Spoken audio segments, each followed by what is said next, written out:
Peace, peace, people. I am back with the second one for today. Wow, two in one day. What are the odds? Welcome to Yemima's World, the Jelly Moose's Cafe. I am your hostess, Yemima, and I'm glad to be back at it again.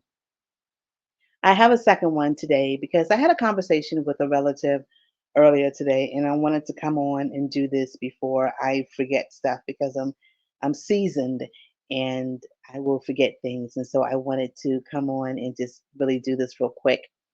You can tell by what the banner says: corporate plantations are slave plantations, and I have been working in the corporate world all of my adult life. And I have had many jobs on the plantation. Been an employee of white people for most of my life. I don't think that I have ever worked for a black company before. Unfortunately, there aren't a lot of big corporations in this country that are owned by black people. So I have not worked for a black corporation before. All of my workmanship or jobs that I've had have been in the corporate world of corporate plantations. So corporate plantations and slave plantations are exactly the same.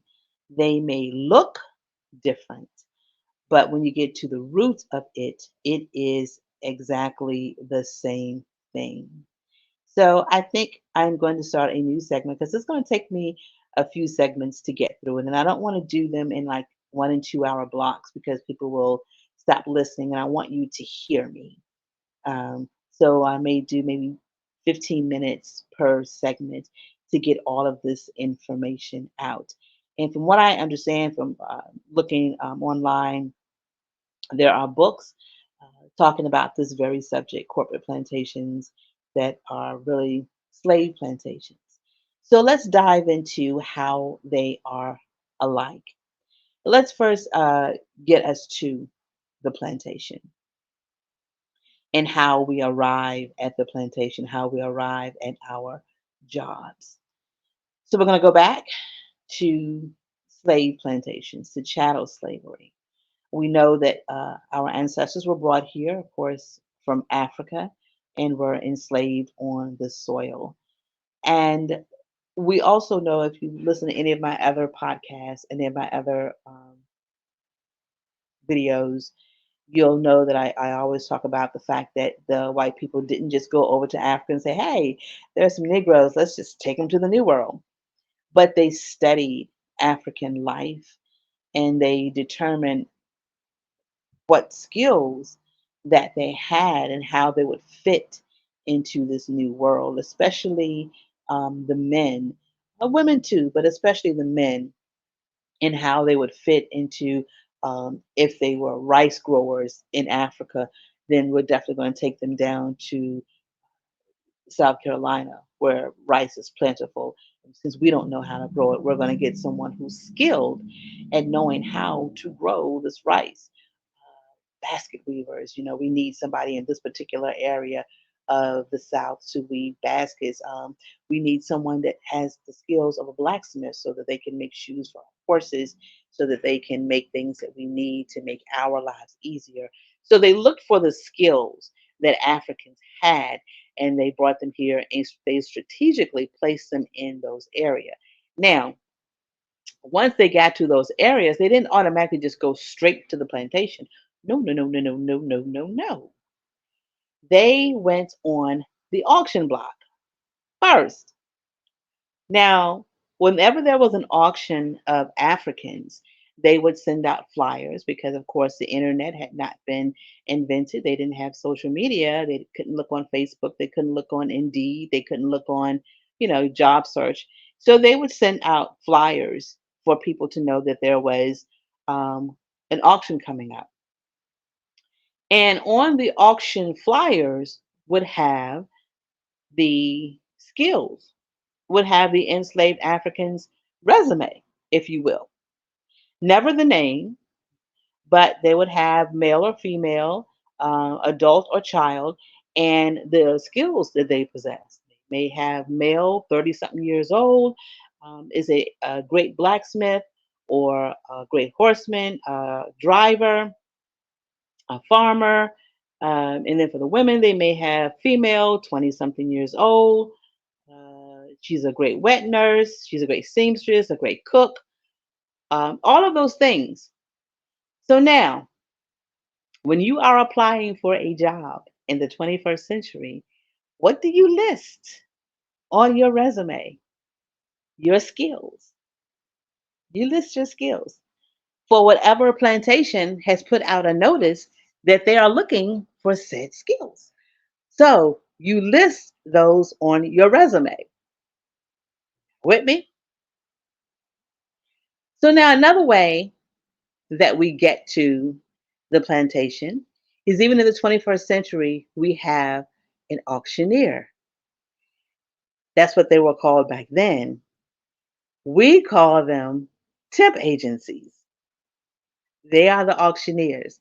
They are the ones that put us on the auction block to sell us to different corporate plantations. You send your information, or they may reach out to you sometimes. They may find your resume online and reach out to you and say, hey, I got a massa, a job, an employer who's looking for someone with your set of skills. This is what they are willing to pay for you. Now back then, of course, they weren't paying by the hour, and they weren't paying you. They were paying the plantation owner, but there was a set price for your set of skills and your experience. Nothing's changed. There's still a price for your set skills and for your experiences. How experienced you are determines how much money they're going to pay you and the tip agency, the auctioneer. Because when slaves were sold, the auctioneer got his cut. He got a percentage of each one of the slaves that he sold. So the tip agencies, the 21st century auctioneers, they get a percentage. So the corporate plantation may say, we're going to pay $20 an hour, and we're going to give five to the auctioneer, five to the temp agency, and then $15 an hour to the person who gets the job. So now you've been sold to a corporate plantation by the auctioneer, which is now called a temp agency. You get to the plantation. The very first thing that they do is they bring human resources in. Human resources will go over everything that is expected of you while you are here on the plantation. They will give you a handbook, and they will tell you to read it. They will tell you that this handbook is our Bible, and it covers everything that we do and do not allow here on the corporate plantation. Now, how many of y'all actually read the handbook? Raise your hand. I see you three. I see you. I see you three raised your hand. Most of us don't. We're just happy, and I'll speak for myself. We're just happy to get a job that we don't even read the handbook. We're like, whatever's in there, I'm going to do because I need this job. And the handbook has a whole lot of detailed stuff that they really don't care about until they need to get rid of you. You could be doing something in that is against the policies and procedures of that plantation since day one, and it's fine until they need a reason to get rid of you. And then you have violated a code in their handbook that you didn't even know was in there. Let me let y'all in on a little secret. Us not being able to read in the beginning, not being able to read the English language, is something that white people betted on that it would um, serve them well, that it would benefit them for the rest of their lives. And in some ways, it has.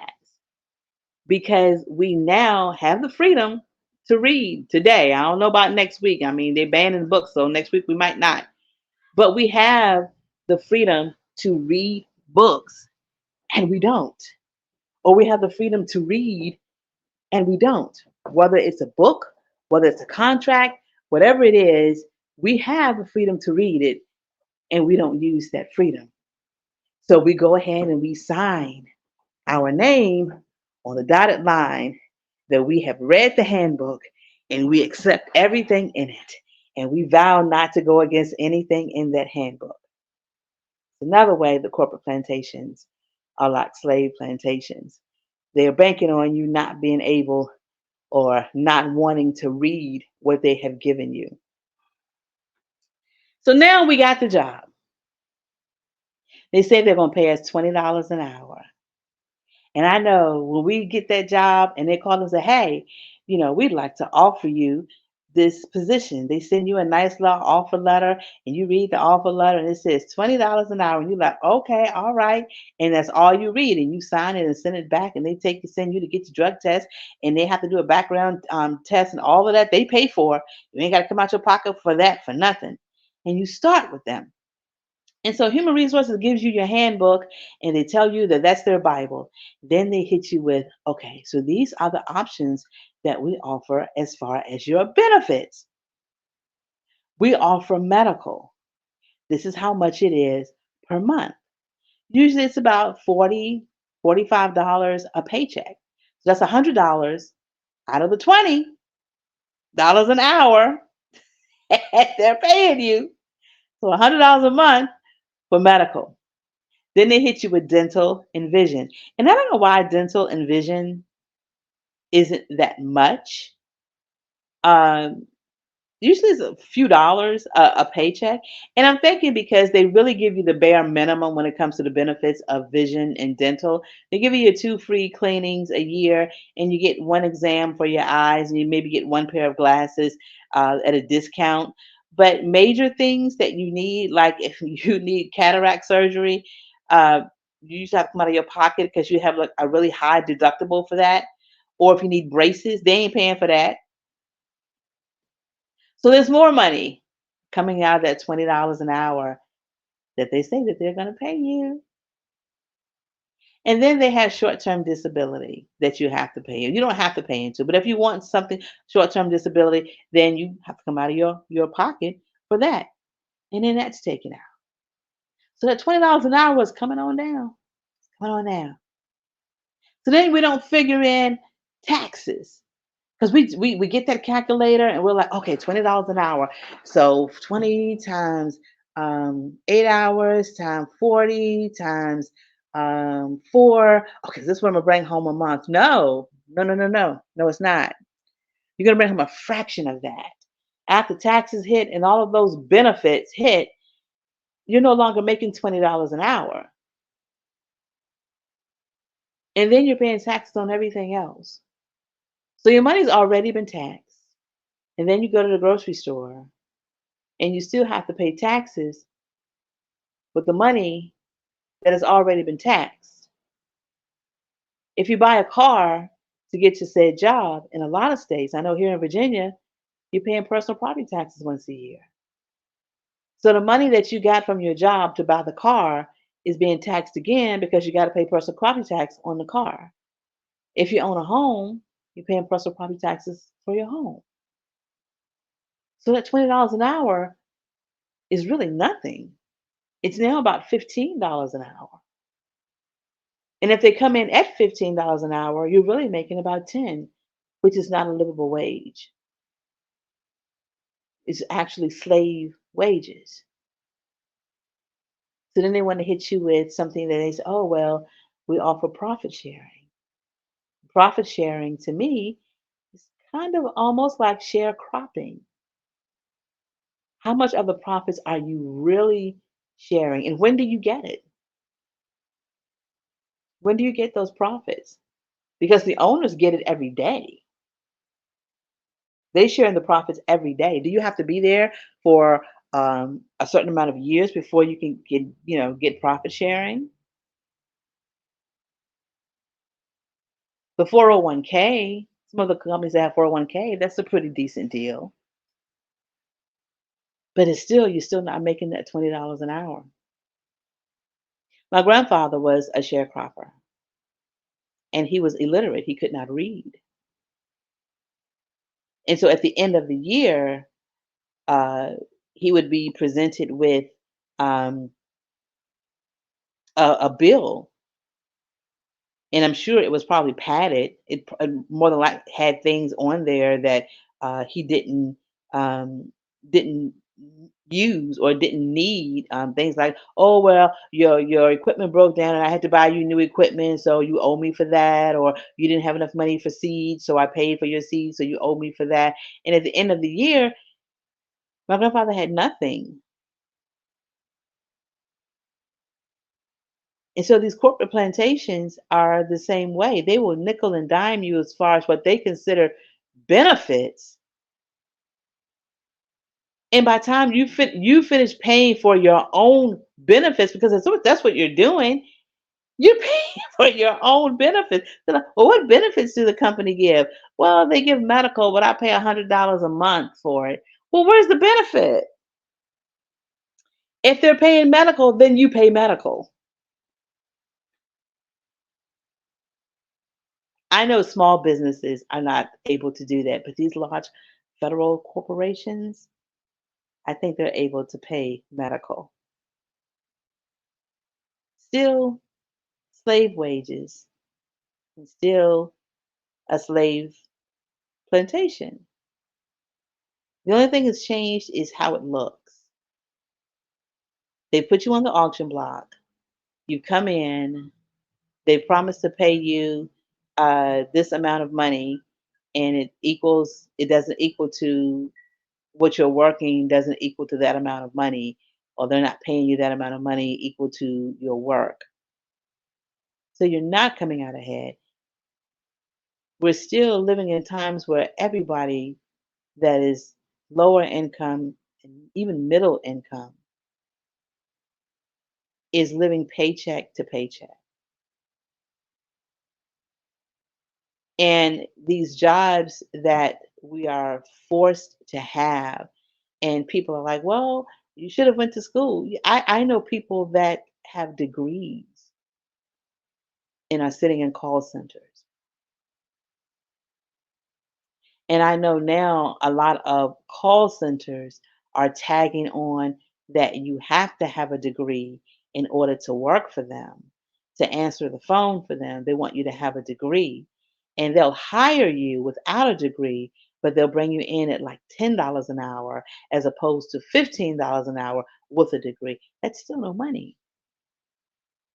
So even Black people that have degrees, it's still very hard for us to uh, get good paying jobs and not have to find a second job or a third job. I can't tell you how many Black women that I have worked with over the years who had degrees and were working two jobs to make ends meet, or working two jobs just so they could have a little bit of a life where they could afford to put their children through college or afford to take the vacation that that they desperately would need after working two jobs. I remember I applied for a job, and the guy called me, and they wanted to hire me, sight unseen. It was during COVID, so they really weren't bringing people in for interviews. They were doing phone interviews, and he was so excited about the job, and he said, "Oh, it pays $10 an hour, and health benefits. Of course, I would be paying for health benefits." He said, "And we offer 2 weeks of vacation after. I think after like 6 months, they gave you 2 weeks vacation." And I asked, and I said, "On $10 an hour, where am I going? Where am I going on vacation for $10 an hour? To my front porch? Because that's about the only place I could go." And now I get a lot of times when I go in for interviews, people are like, people just don't want to work anymore. And I'm like, no, people don't want to work for free. They don't want to work for pennies. They don't want to work for slave wages. All right, so I'm gonna wrap it up because I don't want to do really long videos or episodes. So this is the first one. of corporate plantations are slave plantations. And this one is how we got to the plantation. And we get to these corporate plantations the same way our ancestors got to slave plantations. We either put ourselves on an auction block and send in our resumes, which is just a list of our skills, or we go through a third party auctioneer, temp agencies, or employment agencies who put you on the auction block and send the plantation owners your set of skills, and then they determine how much they are going to buy you for. All right, so until next time, again, love each other, love yourselves, stay healthy, stay safe, and stay black. Until next time, peace.